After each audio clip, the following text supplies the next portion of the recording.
Friends, आज हम नज़म साबुन की टिकिया की रीडिंग करेंगे। क्लास 4।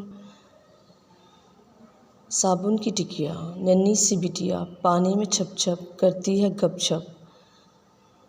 पानी बहाए छींटे उड़ाए, लो जाग निकला, मुन्नू को देखो वो भाग निकला। जब मुँह धुलाए साबुन लगाए, मुन्नू अकेला सबको नचाए। लाते चलाए धम धम धमाधम, आंसू बहाए छम छम छमाछम। मुन्नू खड़ा है कुर्सी के ऊपर, साबुन के डर से करता है थर थर। मुन्नू को पकड़ो बाजू में जकड़ो, नलके पे लाओ टब में बिठाओ, साबुन की टिकिया सर पे लगाओ।